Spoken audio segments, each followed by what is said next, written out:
Subscribe करें और देखें एक दिल दहला देने वाली हॉरर स्टोरी।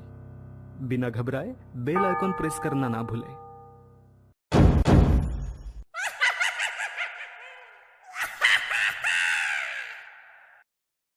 रात के 12:30 बज रहे थे। कोल्हापुर में धाराशिव जाने वाली सीनियर कॉलेज के छात्रों की बस जंगल के रास्ते से गुजर रही थी। ट्रिप खत्म करके वे वापस धाराशिव आ रहे थे। दिन भर मौज मस्ती करने की वजह से सभी छात्र थक कर सो गए थे। दरवाजे की सीट के पास विकास सर और सुशील सर खर्राटे ले रहे थे। बस ड्राइवर विजय मामा भी नींद में बस चला रहे थे। उनके बगल वाली सीट पर प्यून पांडु मामा बैठे हुए थे कि तभी बस के सामने जंगली सुअरों का झुंड आया। विजय मामा ने बस जंगल में रोक दी।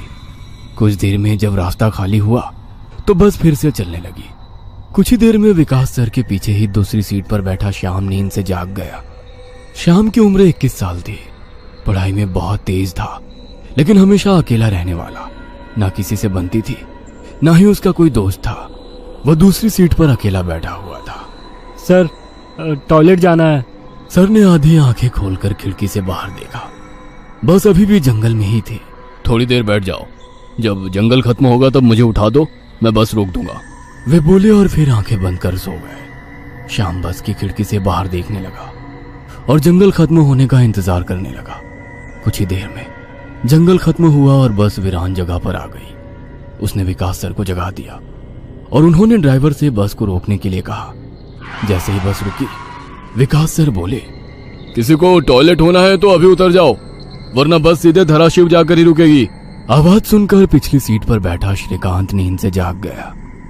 विकास सर टॉर्च लेकर पहले बस से बाहर उतर गए। उनके पीछे पीछे श्याम और श्रीकांत भी उतरे और वो दोनों अलग अलग झाड़ी के पीछे टॉयलेट करने गए। श्याम टॉयलेट करके वापस आया, लेकिन श्रीकांत अभी भी नहीं आया था कि तभी श्रीकांत जोर से चिल्लाया। उसकी आवाज सुनकर विकास सर और श्याम उसकी ओर भागे, लेकिन तभी श्रीकांत झाड़ी से बाहर आया। क्या हुआ, क्यों चिल्लाए थे? कुछ नहीं सर, चप्पल से होकर कांटा पैर में चुभा। उसकी आवाज सुनकर ड्राइवर और प्यून भी नीचे उतरे थे।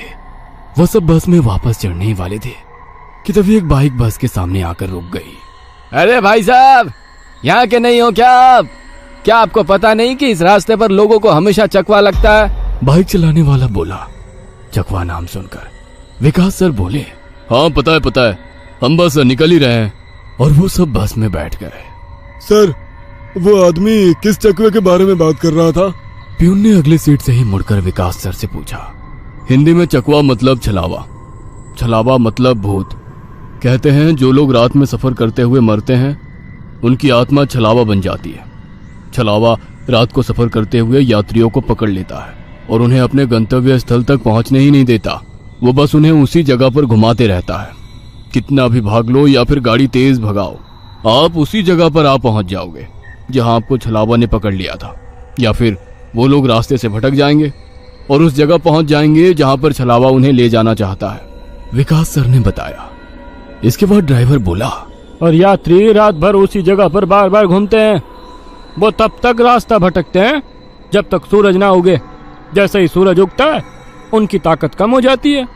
मेरे कुछ ड्राइवर दोस्त हैं, उनको भी छलावे ने पकड़ लिया था।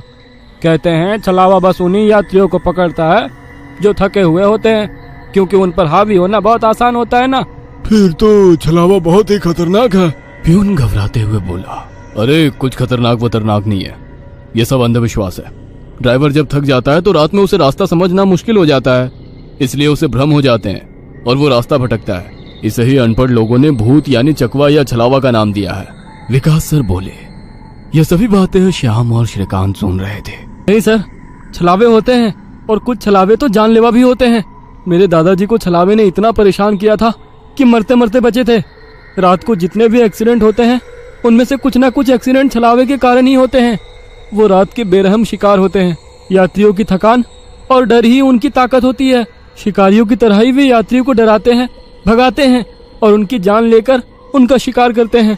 हमें बस इतना पता चलता है कि कार एक्सीडेंट में उनकी मौत हो गई है, लेकिन मौत का कारण छलावा ही होता है सर। श्याम ने डरावनी आवाज में कहा। सर, इस का कुछ मत सुनो, इसकी बुआ राइटर है, उन्हीं से सुनी होंगी ये बातें। और राइटर लोगों का तो काम ही होता है बातें बनाना, उसी से तो उनका घर चलता है। पिछली सीट पर बैठे श्रीकांत ने कहा। श्रीकांत, चुप हो जाओ और सो जाओ। उन्होंने डांटते हुए कहा और उसके बाद सभी लोगों ने आंखें बंद कर ली और सो गए। कुछ समय बीता। श्याम अभी भी जाग रहा था और खिड़की से बाहर देख रहा था। बस किसी जंगल के बीचों बीच से गुजर रही थी कि तभी उसने देखा कि रास्ते के किनारे एक बंद पड़ी चाय की टपरी है। लेकिन ये चाय की टपरी तो मैंने पीछे भी पहले वाले जंगल में देखी थी। वह मन ही मन बोला और खिड़की के बाहर देखने लगा। तब उसे पता चला कि वो तो वही जंगल है जो वीरान जगह से पहले आया था। वह भागते हुए ड्राइवर के पास गया। विजय मामा नींद में बस चला रहे थे, बीच बीच में आंखें झपका रहे थे। विजय मामा, बस कौन से जंगल में है? होगी किसी जंगल में। रास्ते में जंगल कम है क्या? नहीं मामा, हम वापस उसी जंगल में पहुंच गए हैं जहां पर बस के सामने जंगली सुअर आ गए थे। नहीं बेटा, तुम्हें कुछ तो गलतफहमी हो रही है। वो जंगल तो कब का पीछे छूट गया है ना। उनकी बहस सुनकर विकास सर नींद से जाग गए। क्या हुआ श्याम? सर, हमें छलावा लग चुका है। उसने हमें पकड़ लिया है क्योंकि बस वापस उसी जंगल में आई है जहां से पहले गुजरी थी। लेकिन विकास सर भी ड्राइवर की तरह उस पर विश्वास नहीं कर रहे थे। सर, अगर आपको मेरी बात पर यकीन नहीं हो रहा है तो बाहर देखो। अभी कुछ देर रास्ते के किनारे एक ट्रक दिखाई देगा जो एक्सीडेंट में पलटी हो चुका है। और कुछ ही देर में रास्ते के किनारे सभी को पलटी हुई ट्रक दिखाई दी। ये देखकर सभी हैरान हो गए थे। ड्राइवर ने भी मान लिया कि श्याम सच बोल रहा है कि तभी जंगल खत्म हो गया और बस वही सुनसान वीरान जगह पर पहुंच गई जहां पर वो कुछ देर पहले टॉयलेट करने के लिए रोक दी गई थी। ये देखकर सभी की आंखें फटी की फटी रह गई थी। विकास सर की तो बत्ती ही गोल हो गई थी। श्रीकांत पिछले सीट से आगे आ चुका था। सबके चेहरे का रंग उड़ गया था। बस अभी भी रास्ते पर चल रही थी कि तभी वो फिर से वापस वही जंगल में पहुंच गई। वह सभी जान गए कि उन्हें छलावा ने पकड़ लिया है। ड्राइवर कोई दूसरा रास्ता मिलता है या नहीं ये देख रहा था, लेकिन फिर भी बस वापस उसी जंगल में आ जाती थी। ऐसा लग रहा था कि मानो पूरी दुनिया में बस वही एक रास्ता है जो घूम फिर कर उसी जंगल में ले आता है। सर, अभी इस छलावे से कैसे निकले? मैंने सुना है कि छलावे से बाहर तभी निकल सकते हैं जब सुबह हो जाए। इसका मतलब हमें रात भर इसी सड़क से गुजरना होगा, जंगल से वीराने में और वीराने से जंगल में। क्यों ना हम सुबह होने का इंतजार करते हुए उसी वीरान जगह पर रुक जाए। ड्राइवर बस चलाते हुए बोला। लेकिन शायद मैंने सुना है कि छलावे में रुकना ठीक बात नहीं है। नहीं सर, मेरी बुआ ने बताया था कि अगर सेफ जगह मिल जाए तो रुकने में कोई परेशानी नहीं है। बस इतना ही पता है तुम्हें? और कोई तरीका नहीं है क्या? है, लेकिन वो अभी के लिए नहीं है।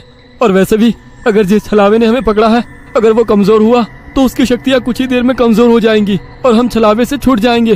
फिर वो छलावा हमें नहीं पकड़ सकता। इन सभी की बातें सुनकर सोए हुए सुशील सर जाग गए।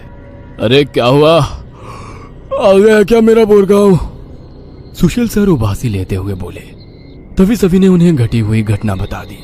यह सुनकर सुशील सर के तो मानो होश ही उड़ गए। लेकिन तभी ड्राइवर जोर से चिल्लाया, सर, आगे एक गांव आया है। यह सुनकर सभी लोग ड्राइवर की तरफ भागे।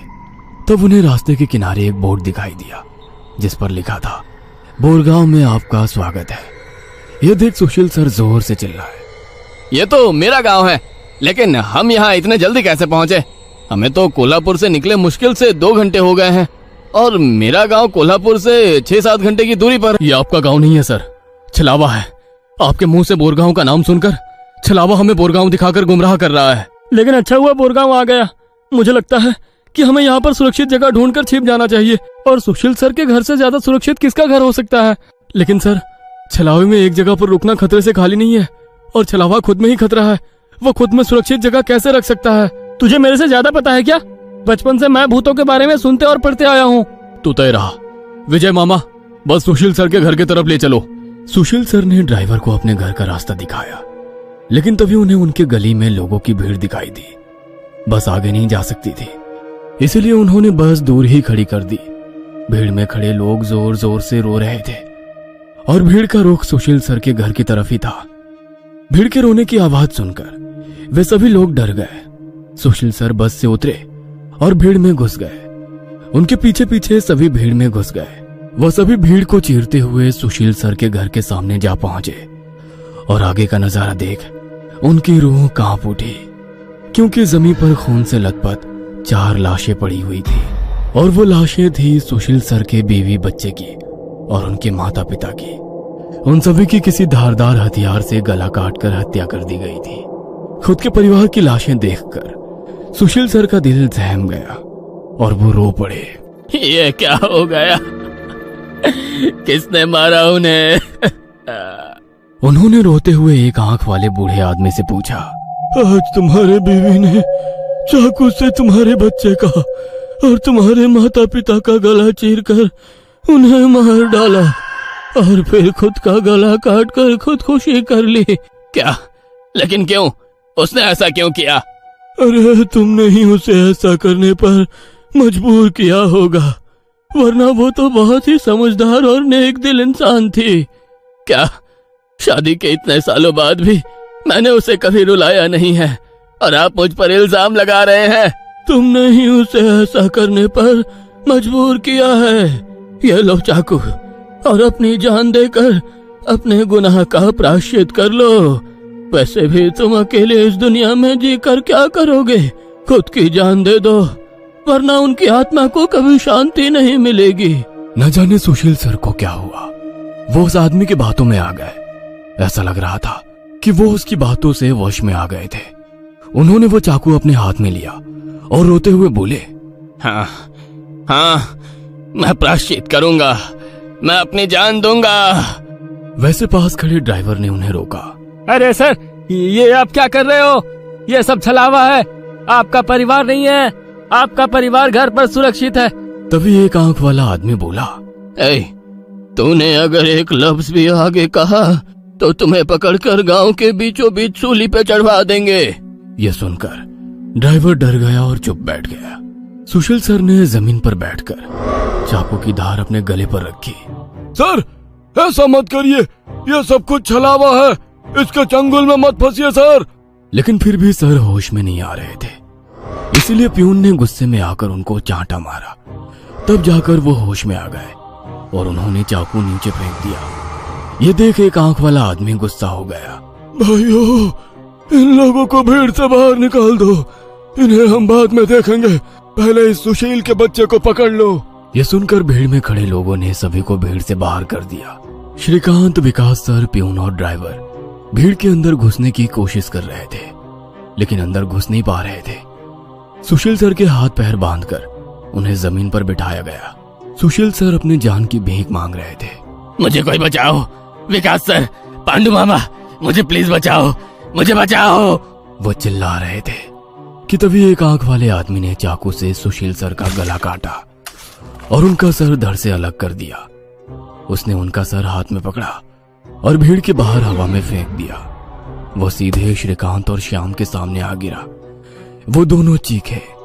तब एक आंख वाला आदमी बोला, भाइयों, इन शहरी लोगों ने सुशील को बचाने की जरूरत की है, उन्हें भी पकड़कर उनका गला काट दो। वैसे भीड़ में खड़े लोग इन सब लोगों की तरफ मुड़े। वो गुस्से से इनकी तरफ देख रहे थे।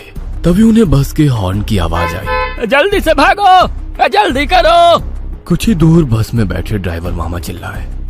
उनकी आवाज सुनते ही श्याम, श्रीकांत, विकास सर और प्यून बस की तरफ भागे। भीड़ उनका पीछा कर रही थी। ये सभी लोग जैसे तैसे बस में चढ़ गए। गांव वालों ने बस पर पथराव किया। बस के कांच टूटकर बच्चों के शरीर में उसके टुकड़े घुस गए, लेकिन उसमें से कोई भी नींद से जागा नहीं था, क्योंकि वो सब छलावे के प्रभाव से मोहित होकर सो गए थे। श्याम, विकास सर और श्रीकांत के शरीर में भी कांच के टुकड़े घुस गए थे। कुछ लोग बस के सामने खड़े होकर रोड से बस को तोड़ रहे थे कि तभी ड्राइवर ने उन पर बस चढ़ा दी और बस वहां से चल पड़ी। जैसे तैसे बस गांव से बाहर आ गई। हर कोई अपने शरीर से कांच के टुकड़े निकालने में लगा हुआ था। श्रीकांत अपने हाथ में घुसा कांच का टुकड़ा निकाल रहा था कि तभी प्यून वहां पर आया। भतीजे, रुक, मैं निकालता हूँ, वो बोला, क्योंकि श्रीकांत उनकी बहन का बेटा था। बस फिर से वापस जंगल में आ गई थी। न जाने कब वो छलावा उन्हें अपने गिरफ्त से छोड़ने वाला था। सुशील सर की अभी अभी मौत हो चुकी थी। हर कोई घबराया हुआ था। श्याम, अब बताओ हम क्या करें? अरे इसे क्या पूछना है, इसकी वजह से आज सुशील सर की जान चली गई है और हम सब मरते मरते बचे हैं। चुप हो जाओ। हमने उन्हें बचाने की कोशिश की, लेकिन वो खुद अपने भावना को रोक नहीं सके और इसीलिए मारे गए। इसमें मेरी कोई गलती नहीं है। श्याम सफाई देते हुए बोला, लेकिन अब हम क्या करें? हमें बस सुबह होने का इंतजार करना होगा। और बिना कहीं रुके बस चलाते रहना होगा। अरे लेकिन बस में इतना डीजल भी नहीं है कि सुबह होने तक चले। अगर बस का डीजल सुबह से पहले खत्म हो गया तो हम इस छलावे का शिकार हो जाएंगे। ये भी है, ये छलावा तो मेरे सोच से ज्यादा ताकतवर निकला। आज अमावस्या है, शायद ये अमावस छलावा है। बुआ कहती थी कि छलावे के बहुत से प्रकार हैं, जिससे सबसे खतरनाक अमावस छलावा होता है। ये सिर्फ और सिर्फ अमावस की रात शिकार करने के लिए बाहर निकलता है। इसे अकेले 2 या 3 लोगों की शिकार करना पसंद नहीं है। जहाँ पर यात्री बहुत सारी संख्या में होते हैं, बस उन्हीं पर यह छलावा हावी हो जाता है। वो सबसे पहले सबसे ज्यादा कमजोर और सफर में थके हुए इंसान को ढूंढता है, उन्हें डर दिखाता है, और जब उसकी डर से मौत हो जाती है तो उसके शरीर पर कब्जा करता है और बाकी यात्रियों के बीच में रहकर उन्हें गुमराह करता है। उन्हीं छलावे में बस घूमता रहता है और जब सभी यात्री थक जाते हैं तब उनका शिकार करता है। और मेरे हिसाब से हम जिस छलावे के चंगुल में फंसे हैं वो अमावस छलावा ही है, और वो भी हमारे बीच में ही है। श्याम डरावनी आवाज में बोला। यह सुनकर सभी के होश उड़ गए थे। वो सब तो ठीक है, लेकिन अब हम इस छलावे से बाहर कैसे निकले? ड्राइवर ने पूछा। इस पर श्याम ने कहा, अब केवल एक ही उपाय है, लेकिन इसमें खून बहने के चांसेस है। क्या है वो उपाय? छलावा अभी भी हमारे बीच किसी मृत शरीर पर कब्जा करके बैठा है। हमें उसे ढूंढना होगा और उसे मारना होगा, क्योंकि उसकी आत्मा मृत शरीर से ज्यादा मजबूती से चिपकी नहीं होती। जैसे ही हम उसको मारेंगे, उसकी आत्मा मृत शरीर छोड़ देगी और फिर वो किसी मृत शरीर में घुस नहीं सकेगी, क्योंकि एक अमावस छलावा एक रात सिर्फ एक ही मृत शरीर पर कब्जा कर सकता है। लेकिन हम में से ये छलावा है कौन?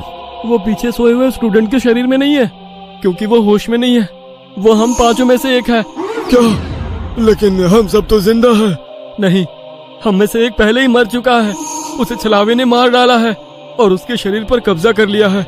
कब्जे के बाद मृत शरीर बिल्कुल एक जिंदा आदमी लगता है, क्योंकि छलावा अपने ताकत से जिंदा इंसान की नकल करता है। लेकिन वो है कौन? वैसे श्याम गंभीर हो गया और उसने श्रीकांत की ओर देखा। बस अभी भी जंगल के रास्ते चल रही थी।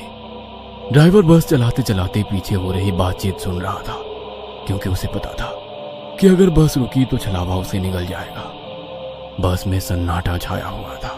हर कोई श्याम के मुंह से छलावे का नाम सुनना चाहता था कि तभी श्याम बोला, ये श्रीकांत ही छलावा है। ये क्या बकवास कर रहे हो तुम? होश में तो हो? माना कि तुम्हारी बुआ ने बहुत सारी भूतों की किताबें लिखी है, उसका मतलब ये तो नहीं कि तुम कुछ भी बोलोगे और हम सुनते रहेंगे। मेरा विश्वास करो, सब श्रीकांत ही छलावा है। जब ये वीरान जगह पर झाड़ी के पीछे गया था, तब मैंने इसे किसी साए की ओर घूरते हुए देखा था। जब मैं देखने के लिए आगे बढ़ा, तभी मेरी चप्पल में कांटा चुभने की वजह से मेरी चीख निकल गई और वो साया वहाँ से गायब हो गया। शायद तभी उसने श्रीकांत को पकड़ा होगा और उसके शरीर पर कब्जा किया होगा। चल जल्दी से इसे मार डालो, वरना ये भाग जाएगा। यह सुनकर सभी के होश उड़ गए, लेकिन उसकी बात में कुछ तो वजन था। ए श्याम, जबान संभाल कर बात कर। भतीजा है ये मेरा, अगर इसको किसी ने हाथ भी लगाया तो मार डालूंगा। हाँ। प्यून गुस्से में बोला। सर जी, इस पांडु की मत सुनिए। मुझे भी लगता है कि यही छलावा है, क्योंकि हम सभी ने झाड़ी से आती श्याम की चीख सुनी थी। श्याम बिल्कुल सच कह रहा है। ड्राइवर बस चलाते हुए बोला। अरे शक की सुई तो इस श्याम पर भी है। यह भी तो झाड़ी के पीछे गया था और दिखाई नहीं दे रहा था। ऊपर से यह विकास हम दोनों की नजर से दूर था। शायद इसे ही छलावे ने बस के नीचे खींच लिया और वहीं मार डाला। तो ये दोनों क्यों नहीं हो सकते छलावा? प्यून ने कहा। अरे मैं जिंदा हूँ, मैं छलावा नहीं हो सकता। श्याम ने कहा। हाँ, और ये श्याम हमारी कब से मदद कर रहा है। ये छलावा होता तो हमारी मदद क्यों करता? अब बचे तुम तो ड्राइवर के बाजू में ही थे, इसलिए ये श्रीकांत ही छलावा है। विकास सर जोर से बोले। अरे सर, इस पे उनको छोड़ो। आप सीट के नीचे से रॉड निकालो और उस छलावे का सर फोड़कर मार डालो। ड्राइवर बस चलाते हुए बोला। यह सुनकर श्रीकांत डर के मारे प्यून के पीछे छिप गया। विकास सर ने सीट के नीचे से लोहे की रॉड निकाली।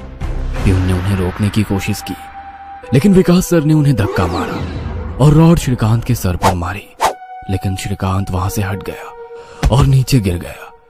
वो रॉड से दूसरा हमला करते कि तभी प्यून ने पीछे से रॉड पकड़ी और विकास सर के हाथों से रॉड खींचकर उन्हें खिड़की पर धकेल दिया और उनके सर में रॉड दे मारा। विकास सर हाथों से सिर पकड़कर वहीं तड़पते रह गए। उनके सर से खून निकल रहा था और कुछ ही देर में उन्होंने अपना दम तोड़ दिया। यह देख श्याम चिल्लाया, विजय मामा, जल्दी से पीछे आइए, इन दोनों ने विकास सर को मार डाला। यह सुनकर ड्राइवर ने बस बीच जंगल में रोक दी और वो पीछे भागते हुए आया। उसने पियून के हाथों से रॉड छीना और उसे धक्का दे दिया। तुम नहीं सुनोगे, इसलिए पहले मुझे तुम्हें ही मारना होगा। ड्राइवर गुस्से में पियून से बोला और वो पियून के सर पर रॉड से हमला करता कि इससे पहले ही पियून ने कांच का नुकीला टुकड़ा तोड़कर ड्राइवर के पेट में घोंप दिया। ड्राइवर जोर से चिल्लाया और नीचे गिर गया कि तभी बस के बाहर से भीड़ की आवाज सुनाई देने लगी। रास्ते के बीचों बीच बस लगाई है इन्होंने। कोई तेजी से चलती गाड़ी इस बस से टकराई तो क्या होगा? बाहर निकालो इन लोगों को और सजा दो इन्हें, सजा दो। बस के बाहर से आवाज आई और बस पे पथराव होने लगा। पियून आगे की तरफ भागते हुए गया तो देखा कि 5-6 लोग बस पर पथराव कर रहे हैं। लोग गुस्से से चिल्लाने लगे, बाहर निकलो बुज़दिलों, अंदर क्यों छुप कर बैठे हो? अरे क्या हुआ भाइयों, आप ऐसा क्यों कह रहे हो? पियून चीख चीख कर उनसे पूछ रहा था, लेकिन कोई भी उसकी तरफ ध्यान नहीं दे रहा था। तभी श्याम श्रीकांत से बोला, ये लोग सिर्फ छलावा है, हम जंगल में रुके हुए हैं, इसलिए हम मुसीबत में पड़ चुके हैं। विकास सर और ड्राइवर दोनों मर चुके हैं, फिर भी हम छलावे से बाहर नहीं निकले। इसका मतलब छलावा अभी भी हमारे बीच में है और वो छलावा तुम्हारा मामा है। ये सुनकर श्रीकांत की आंखें फटी की फटी रह गईं। नहीं नहीं, ऐसा नहीं हो सकता। अरे ऐसा ही है श्रीकांत, तुमने देखा कि किस तरह से तुम्हारे मामा ने विकास सर और ड्राइवर की जान ली। वो उन्हें सिर्फ घायल भी तो कर सकता था, लेकिन नहीं, उसने उनकी जान ली। अब तो अपने मामा प्रेम से बाहर आओ श्रीकांत और देखो उस आदमी को, वो तुम्हारा मामा नहीं छलावा है। यह सुनकर श्रीकांत सोच में पड़ गया। श्रीकांत, लोग अभी बस के कांच तोड़कर अंदर आ जाएंगे और हमारी जान ले लेंगे। इससे पहले हमें यहाँ से निकलना होगा। मैं बस को यहाँ से निकालता हूँ और तुम इस छलावे को पीछे बुलाकर इस कांच के टुकड़े से घोंप दो। छलावा मर जाएगा और हमारी जान बच जाएगी। श्याम बोला और ड्राइविंग सीट की तरफ निकल पड़ा। लेकिन तुम्हें ड्राइविंग आती है क्या?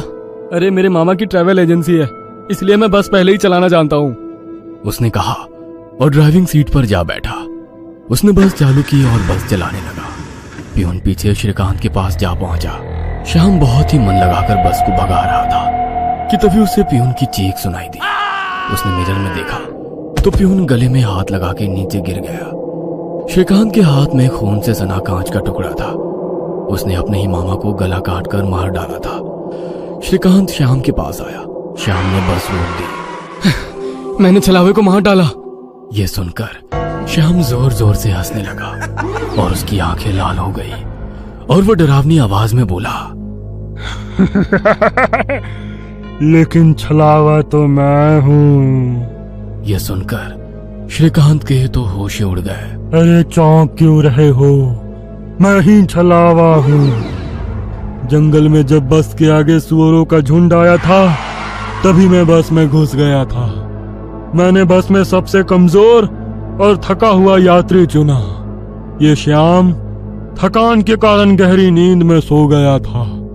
मैंने इसे जगाया और मेरा असली रूप दिखाया। मेरा डरावना रूप देखकर ये उसी वक्त सीने पर हाथ लगाते हुए मर गया। मैंने तुरंत इसके शरीर पर कब्जा कर लिया। तभी मैंने जाना कि पिछली सीट पर बैठा एक लड़का, मतलब कि तू, आधी नींद में था और टॉयलेट जाने के विचार में था, और मैंने अपना खेल शुरू कर दिया। मैंने बस में बैठे सभी को छलावे की कहानी सुनाकर डरा दिया, क्योंकि डर ही मेरा सबसे बड़ा हथियार है। मैंने जानबूझकर तुम सबको गुमराह किया और सुशील सर के गांव ले गया और तुम्हें छलावे में रुकने के लिए मजबूर किया और सुशील सर की जान ली। मैंने ही विकास सर, तेरा मामा और ड्राइवर को एक दूसरे से लड़ाया ताकि वो आपस में लड़ लड़ कर मर सके, और आखिर में मैंने तुम्हारे हाथों से ही तुम्हारे मामा का खून करवाया। ऐसा कहकर वो हंसने लगा। यही मेरा खेल यानी कि शिकार थी। तूने अपने ही मामा की जान ली, उस मामा की जिसने तुम्हें बचाने के लिए अपनी जान पर खेलकर 2 आदमियों की जान ली। अब तुम्हारा जी कर क्या फायदा। यह सुनकर श्रीकांत के आंखों में आंसू आ गए। उसे अपनी गलती का एहसास हो गया। श्रीकांत, आओ बैठ जाओ इस ड्राइविंग सीट पे और ठोक दो इसे किसी पेड़ पे। ले लो खुद की और इन सभी यात्रियों की जान। छलावा श्रीकांत की आंखों में देखकर बोला। शायद उन लाल आंखों का जादू श्रीकांत पे हो रहा था। वो छलावे की बातों में आ गया था, जैसे सुशील सर आ गए थे और खुद की जान लेने के लिए तैयार हो गए थे। शायद श्रीकांत को अपने किए का पछतावा हो रहा था और वो छलावे की बात मानने वाला था कि तभी श्रीकांत ने अपने आंसू पोंछे और वो जोर से चिल्लाया, मामा। छलावे को पीछे पैरों की आहट सुनाई दी और उसने मुड़कर देखा कि तभी प्यून ने लोहे का रॉड छलावे के सर पे दे मारा और उसके सर पर 4-5 बार हमला कर उसका सर कुचल दिया। तुम्हें क्या लगा खेल केवल तुम ही खेल सकते हो? अरे मैंने तो तुम्हें तभी पकड़ लिया था जब तुम विकास सर और ड्राइवर की मौत देखकर मुस्कुरा रहे थे। तुम अपनी खुशी छुपा नहीं पाए। तब मेरे दिमाग में तुम्हारी बातें आई। जानबूझकर तुमने हमें गुमराह करके छलावे में रोका और तुम्हारी वजह से सुशील सर की जान गई। तुमने मुझ पर ही छलावा होने का इल्जाम लगाया, हाँ? और मेरे मामा विकास सर और ड्राइवर के बीच आग लगा दी और बाद में तुमने मुझे ही मेरे मामा को मारने के लिए कहा। और हद तो तब हो गई जब तुमने कहा कि तुम्हारे मामा की ट्रैवल एजेंसी है, जबकि श्याम का मामा तो हमारे कॉलेज के बाहर गोलगप्पे का ठेला लगाता है। श्रीकांत ने अपने मामा के हाथों से लोहे की रॉड ली और छलावे से बोला, अब तुम चैन से शिकार करने के लिए अगले अमावस की रात का इंतजार करो, क्योंकि आज तुम खुद शिकार हो गए हो। और ऐसा कहकर उसने एक रॉड का वार उसके कुचले सर पे कर दिया और उसके शरीर से छलावा काले धुएं के रूप में बाहर निकला और बस के बाहर निकल गया। और जैसे ही छलावा बस से बाहर निकल गया, सभी स्टूडेंट्स नींद से बाहर आ गए। आज पहली बार कोई अमावस छलावा किसी यात्री से हारा हुआ था। बस के ऊपर हवा में उड़ता हुआ छलावा दर्द से तड़पने लगा और चिल्लाते हुए हवा में बिखर गया। उस छलावे को अपनी योनि से मुक्ति मिल गई, क्योंकि ये सृष्टि का नियम है कि जब भी कोई छलावा इंसान से हारता है उसका अंत हो जाता है और उसे मुक्ति मिल जाती है। आधी रात का समय था। एक गाड़ी हवा से बातें करती लोनावला की घुमावदार सड़कों पर दौड़ी चली जा रही थी। गाड़ी के अंदर तेज म्यूजिक चल रहा था और अंदर बैठे चारों नौजवानों अक्षय, रवि, आयशा और आदि ने अपने हाथ में एक एक कोल्ड ड्रिंक की बोतल पकड़ी हुई थी, जिसमें उन्होंने शराब मिला रखी थी।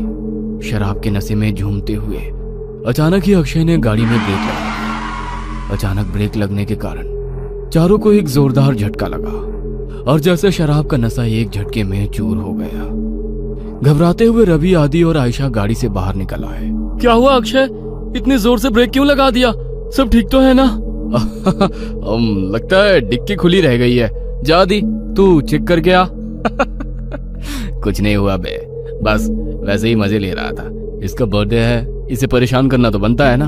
तुम्हें अगर ज्यादा मस्ती सूझ रही है तो हटो, मैं ड्राइव करती हूँ। गाइस, मुझे लगता है अक्षय पीकर आउट हो चुका है। ए आयशा, चुप करके बैठना पीछे। बोला ना तुझे मजाक कर रहा था। आदि आ जाना यार, कुछ नहीं है डिक्की में, बैठ जल्दी। आशा के बुलाने पर आदि भी आकर अपनी सीट पर बैठ जाता है और अक्षय वापस से गाड़ी स्टार्ट कर देता है। यार 100 की स्पीड में भागती गाड़ी में तूने ब्रेक लगा दिया।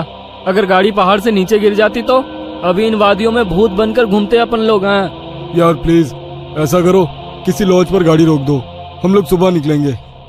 अब तेरी क्या प्रॉब्लम है? तुम लोग समझ नहीं रहे हो यार, तुम सबको चढ़ गई है, अपने होश में नहीं हो तुम लोग। इस तरह लॉन्ग ड्राइव पर जाना सही नहीं है और तुम लोग अभी इस हाईवे के बारे में ज्यादा कुछ जानते भी नहीं हो। यार तेरा ही बर्थडे मनाने जा रहे हैं, तू सारा मजा मत खराब कर। अच्छा बता, क्या प्रॉब्लम है इस हाईवे में? यार मैंने बोला ना, ये रास्ता सही नहीं है। यहाँ के लोकल्स का कहना है कि आगे पहाड़ी पर अक्सर रात में एक्सीडेंट होते हैं। क्या बकवास है ये? एक्सीडेंट किस रोड पर नहीं होते हैं? हाँ, इसमें क्या नई बात है? होते हैं, सब जगह होते हैं, लेकिन यहाँ पर वजह कुछ और होती है। बस तू यू टर्न लो और पीछे चलो। अब तो तूने चैलेंज कर दिया भाई को, अब गाड़ी नहीं रुकने वाली। आदि के लाख रिक्वेस्ट करने पर भी अक्षय ने फिर से गाड़ी का गियर बढ़ाया और एक बार फिर से उनकी गाड़ी हवा से बातें करने लगी। आदि की बातें भूलकर बाकी के दोस्त भी अंग्रेजी गाने की धुन पर आंख बंद करके थिरक रहे थे, लेकिन आदि अभी भी अक्षय के साथ आगे की सीट पर थोड़ा सिकुड़ा सहमा सा बैठा हुआ था। रात का सन्नाटा हर गुजरते पल के साथ गहराता जा रहा था। रात के तकरीबन 2 बज गए थे। पीछे की सीट पर बैठे बैठे रवि अब झपकियां लेने लगा था। तभी एक बार फिर से अक्षय ने जोरदार ब्रेक लगा दिया तो गाड़ी जाकर सड़क किनारे लगे पेड़ से जा टकराई। अक्षय, तुम्हारा दिमाग खराब हो गया क्या? ये क्या मजाक लगा रखा है बार बार? अब तुम चुपचाप ड्राइविंग सीट से उतरो, नहीं तो अच्छा नहीं होगा। अरे यार, कोई मजाक नहीं है। मेरी गाड़ी के सामने अभी अभी ना जाने कहां से एक लड़की आ गई थी। अच्छा, तो अब कहाँ गई वो लड़की? मुझे तो यहाँ कोई लड़की नजर नहीं आ रही। मेरा यकीन करो आयशा, गाड़ी के सामने एक लड़की थी। उसे देखकर ही मैंने ब्रेक लगाया तो गाड़ी डिसबैलेंस होकर इस पेड़ से जा टकराई। ट्रस्ट मी, मैं कोई मजाक नहीं कर रहा। रात के 2 बज रहे हैं। इतनी रात को इस सुनसान सड़क पर कोई लड़की क्यों घूमेगी? और अगर तुम्हारी बात मान भी ले कि यहाँ कोई लड़की थी, तो अब वो लड़की कहाँ है? आदि, तुम तो अक्षय के साथ ही बैठे थे ना, तुम्हें कोई लड़की दिखाई दी? मुझे तो कोई लड़की दिखाई नहीं दी। पता नहीं अक्षय क्या कह रहा है। मुझे कुछ समझ में नहीं आ रहा है यार। लड़की अचानक कहाँ गायब हो गई? समझ लो हमारा एक्सीडेंट होते होते बचा है अभी। आदि, आयशा और अक्षय गाड़ी से नीचे उतरकर बातें कर रहे थे और रवि सब कुछ अनसुना करके चैन की नींद सो रहा था। इसे देखो, अभी गाड़ी खाई में गिर जाती तो ये सोते सोते कुंभकर्ण ऊपर पहुँच जाता। इसीलिए बोलती हूँ, लिमिट में पिया करो। हाँ, तो सही कह रही है। शायद मुझे चढ़ गई है। मैं पीछे बैठता हूँ, अब तू ड्राइव कर ले। ना बाबा ना, अब तो मेरी आंखें नींद से भरी हो रही हैं। तू ही चला गाड़ी, लेकिन अब ध्यान से चलाना। अक्षय एक बार फिर से ड्राइविंग सीट पर बैठ गया और आयशा पीछे बैठकर झपकियां लेने लगी। कुछ देर बाद, यार आदि, मुझे ऐसा लग रहा है हम बार बार उसी रास्ते पर आ रहे हैं। सब गोल गोल घूम रहा है यहाँ। वही पेड़, वही पहाड़। मुझे सच में चढ़ गई है क्या यार? तू एक बार लोकेशन चेक करना। भाई, पहाड़ एक जैसे ही होते हैं, इसमें क्या अलग होगा? आदि अपना मोबाइल निकालता है, लेकिन मोबाइल में कोई नेटवर्क ही नहीं आ रहा था। यार, मेरे फोन में नेटवर्क ही नहीं है। तभी अक्षय को गाड़ी की लाइट्स में सामने एक आदिवासी पहनावे वाली लड़की दिखाई देती है। लगता है मुझे फिर से वहम हो रहा है। अगर अब मैंने ब्रेक लगाया तो ये सब मिलकर मुझे ही पहाड़ से नीचे फेंक देंगे। अक्षय लड़की की ओर गाड़ी बढ़ाने लगता है। अरे, तुझे दिखाई नहीं दे रहा? सामने कोई लड़की है, उसे गाड़ी से उड़ा ही देगा क्या? आदि की बात सुनकर अक्षय लड़की से कुछ दूरी पर ही गाड़ी रोक देता है। अक्षय, अचानक ये लड़की कहाँ से आ टपकी? चुपचाप गाड़ी आगे बढ़ा। मुझे कुछ ठीक नहीं लग रहा है। बाहर मत निकलना। अरे यार, बहुत घबराई हुई लग रही है और रात भी हो रही है। देखने तो देख क्या बात है। मैं बोल रहा हूँ ना, ये रास्ता सही नहीं है यार। यहाँ पर अक्सर लोगों को छलावा लग जाता है। तो फिर शुरू हो गया। तभी वो लड़की दौड़ते हुए उनकी गाड़ी के पास आ जाती है। मुझे भूलनपुर तक छोड़ दो साहब, आपकी बड़ी मेहरबानी होगी। क्या बात है, डरी हुई क्यों लग रही हो? साहब, वो लोग मेरे पीछे लगे हैं। आप बस जल्दी से यहाँ से चलो, नहीं तो कुछ भी हो सकता है। लड़की की बात सुनकर अक्षय गाड़ी का दरवाजा खोल देता है और लड़की आकर आयशा के बगल में बैठ जाती है। आपका बहुत बहुत शुक्रिया साहब, आज तो मैं बाल बाल बची हूँ। आपको पता नहीं है साहब, इतनी रात गए इधर निकलना सही नहीं है। यहाँ रात गए अपने शिकार की तलाश में छलावा घूमता है। कहते हैं जिसके ऊपर छलावा की नजर पड़ जाए, फिर वो नजर बांध देता है। उसके बाद आप वही देखोगे जो वो आपको दिखाएगा। लेकिन तुम भाग क्यों रही थी? कौन था तुम्हारे पीछे? साहब, मैं छलावा के पकड़ में आ गई थी। बड़ी मुश्किल से अपनी जान बचाकर भागी हूँ। लड़की अभी अपनी कहानी सुना ही रही थी कि सामने से कुछ लोग मशाल लेकर सड़क के बीचों बीच खड़े हो जाते हैं। अरे, ये लोग ऐसे सड़क घेर कर क्यों खड़े हो गए हैं? कौन है ये लोग? ओह शिट, हॉर्न बजा जल्दी। इन लोगों पर हॉर्न का कोई असर नहीं पड़ रहा है यार। एक टक घुरे जा रहे हैं और अपनी जगह से टस से मस तक नहीं हो रहे हैं। मुझे तो बहुत गुस्से में लग रहे हैं। क्या करूं? पतली सी सड़क है, अगर ये सामने से नहीं हटे तो गाड़ी रोकनी पड़ेगी। गाड़ी रोकते ही कहीं इन्होंने हम पर हमला कर दिया तो? साहब, ये आदमी नहीं है, आप बस गाड़ी मत रोकना। अगर इन्होंने हमें पकड़ लिया तो अच्छा नहीं होगा, हम में से कोई नहीं बचेगा। क्या मतलब है तुम्हारा? मैं उन पर गाड़ी चढ़ा दूं? नहीं नहीं, ये मुझसे नहीं हो पाएगा। अक्षय की गाड़ी धीरे धीरे उस भीड़ के नजदीक पहुंच रही थी। भीड़ में खड़े लोगों के हाथों में जलती हुई मशाल और लाठी डंडे दिखाई पड़ रहे थे। इसके साथ ही उनके चेहरे पर गुस्सा भी साफ साफ देखा जा सकता था। जैसे ही गाड़ी उस भीड़ के नजदीक पहुंचने को हुई, अचानक ही अक्षय को दाईं ओर एक मोड़ दिखाई दिया और उसने गाड़ी उधर ही घुमा दी। अब गाड़ी उस सुनसान रास्ते पर दौड़ती चली जा रही थी। अचानक ही आयशा की नींद टूट जाती है। अरे यार, ये लड़की कौन है और ये कहाँ आ गए हम लोग? यार आयशा, हम अपनी आंखों से छलावा देखकर आ रहे हैं। बस लास्ट मोमेंट पर अक्षय ने इस रोड पर गाड़ी घुमा ली, नहीं तो पता नहीं आज क्या होता। मुझे तो अभी तक सोच सोच कर ही घबराहट हो रही है। ये सब हमारे साथ क्या हो रहा है, मुझे कुछ समझ नहीं आ रहा। हम लोग अभी एग्जैक्टली है कहाँ, कुछ पता है? आशा के इतना कहते ही अक्षय को सड़क पर एक बोर्ड दिखाई देता है। ये देख, सामने बोर्ड पर लिखा है लोनावला 60 किलोमीटर। लो, हम तो बस 1 घंटे में लोनावला पहुंचने वाले हैं। लेकिन लोनावला पहुंचने में तो 8 घंटे लगते हैं ना।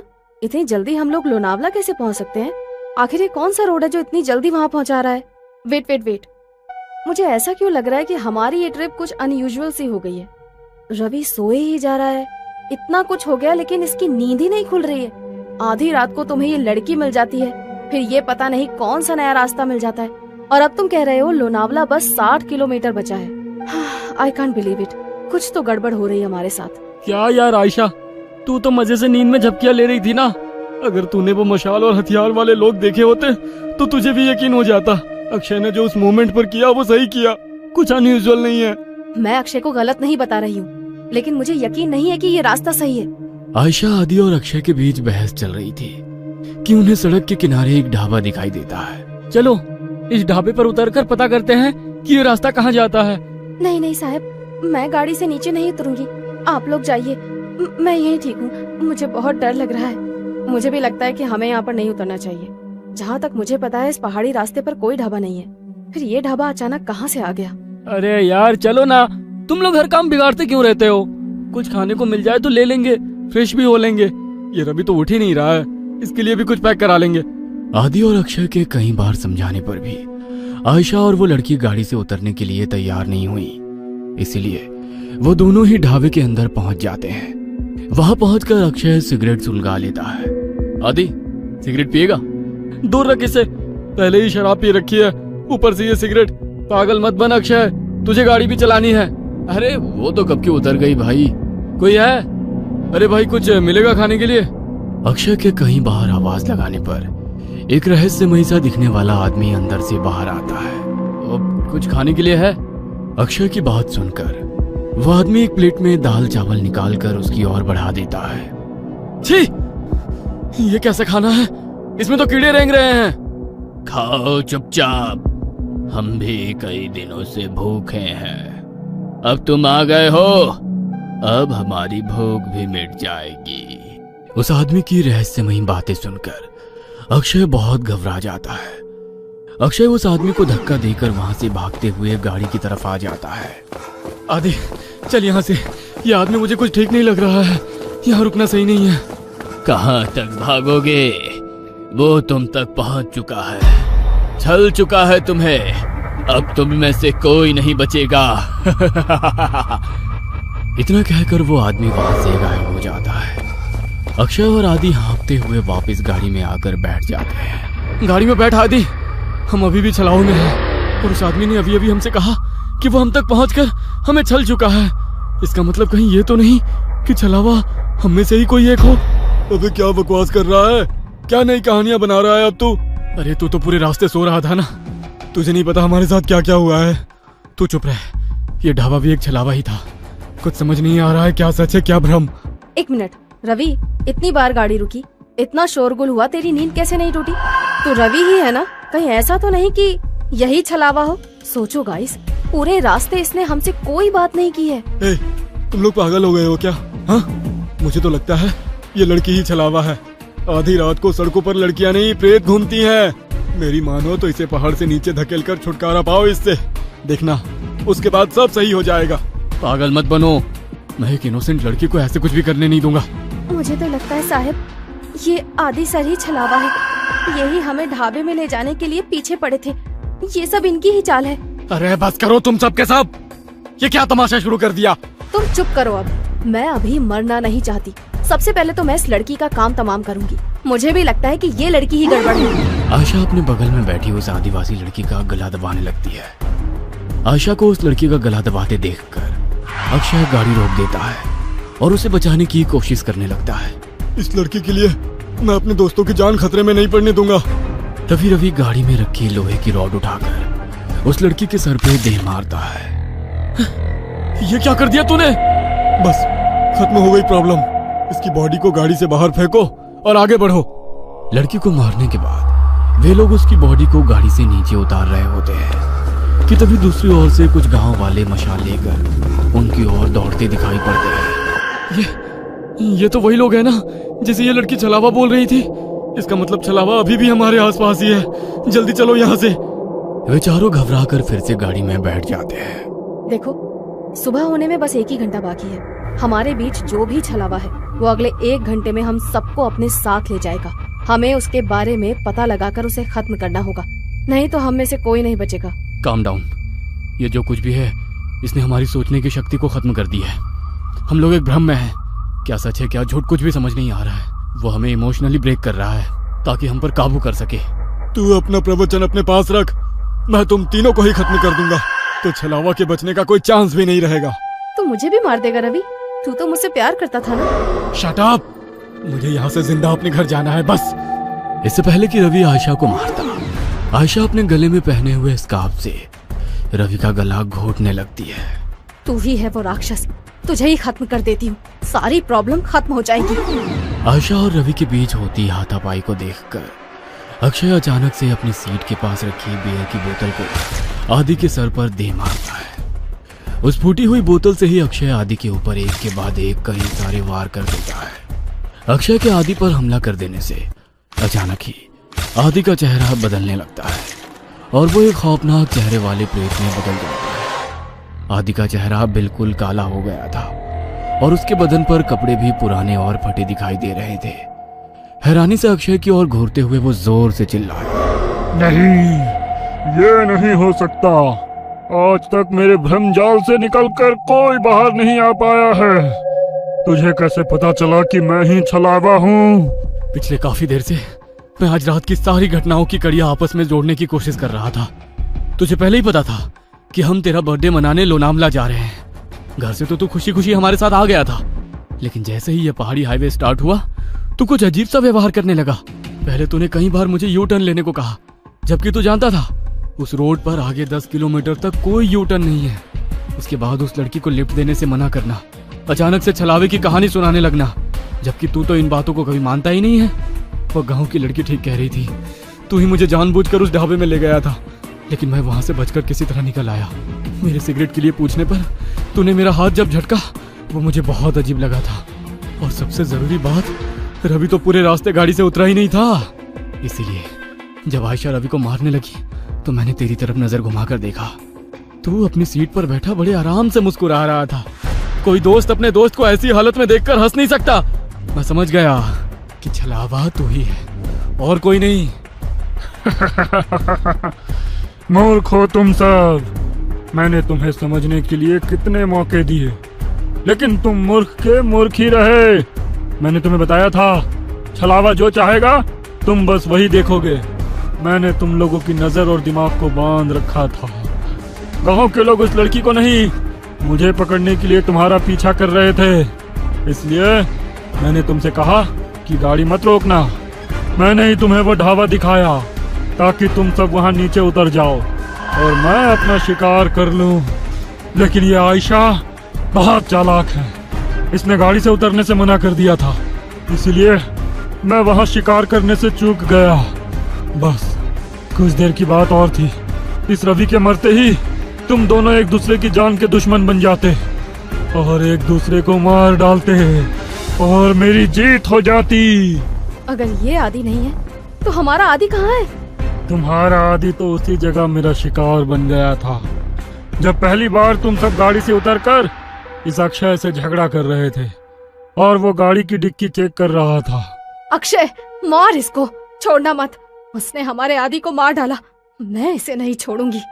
सुबह के 4 बज चुके हैं, अब तुम लोग मेरा कुछ नहीं बिगाड़ सकते। इतना कहकर वो छलावा वहां से गायब हो जाता है। जन्मदिन के दिन ही अपने दोस्त को खोने के गम ने उन सबको तोड़ कर रख दिया था।